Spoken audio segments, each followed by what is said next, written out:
నా పేరు అప్పాల గణేష్, గోవింద్పేట్ గ్రామం, ఆర్మూర్ మండల్, నిజామాబాద్. అయితే పల్లెలు అభివృద్ధి చెందాలంటున్నాం, పారిశుద్ధం అన్నీ మంచిగా చేయాలనుకుంటున్నాం. కాకపోతే ఆ పారిశుద్ధ కార్మికులు అయితే పనిచేయడానికి ఇష్టపడతలేరు. వాళ్ళ సాలీలు 9,000 రోజుకు ఎంత పడుతుందంటే 300 సుఖ పడతలేదు. ఆ చేసే పనికి అది సరిపోదు.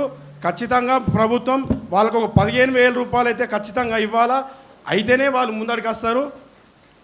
అదేవిధంగా సెంట్రల్ ఫండ్ వేస్తున్నారు, స్టేట్ ఫండ్ ఆపుతున్నారు.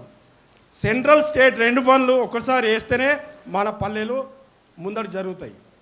అదేవిధంగా 2011 జనాభా ప్రకారం ఫండ్ అనేది వస్తుంది. 2000 జనాభా ప్రకారం నా ఊరు జనాభా 3,900, ఇవాళ 6,000కి వచ్చింది. ఆ నిధులు ఎట్లా జారిపోతాయి? ఖచ్చితంగా జనగణన చేయాలా, చేసి ఈ జనాభా ప్రకారం మాకు ఫండ్స్ ఇవ్వాలని నా యొక్క డిమాండ్. అదేవిధంగా మిషన్ భగీరథ ద్వారా ప్రతి రోడ్డు ఖరాబ్ అయింది. విలేజ్లో మెయిన్ రోడ్ మొత్తం ఖరాబ్ అయింది. పిల్లలు స్పీడ్ పోతున్నారు. ఆ ప్రతి మిషన్ భగీరథ ద్వారా ఖరాబ్ అయిన రోడ్లని ప్రభుత్వం దృష్టి తీసుకుపోయి ఆ రోడ్లు డాంబర్ రోడ్డు వేస్తారా, ఇంకేమి వేస్తారా అనేది కొంచెం ఆలోచించాలా. ఇంద్రమ్మ ఇండ్లు కానీ ఇలా పెన్షన్ కానీ అన్నీ కొంచెం మా సర్పంచ్లకు ఒక మాట రాకుండా మీరు చేస్తారని ఆశిస్తూ ఈ అవకాశం ఇచ్చినటువంటి టెంటిని వారికి నా యొక్క ధన్యవాదాలు. మాది నిజామాబాద్ డిస్టిక్. నా పేరు బబ్బిల్ నట్సైనా, నిజామాబాద్ డిస్టిక్, జక్రాన్పల్లి మండలం, అరుగులు గ్రామం. వేదికపై ఉన్న పెద్దలందరికీ మరియు నాతోటి సర్పంచ్ల గారందరికీ నా యొక్క ధన్యవాదాలు.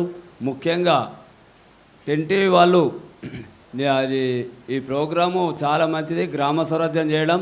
దీంతో మేము ఇంకా ముందు అన్నీ తెలుసుకుంటామని, అంటే మాకు తెలియని విషయాలు కూడా తెలుస్తాయి. ఇటువంటి ప్రోగ్రాలు ఇంకా ఎన్నో పెట్టాలని నేను కోరుకుంటున్నా సార్. మీకు ధన్యవాదాలు.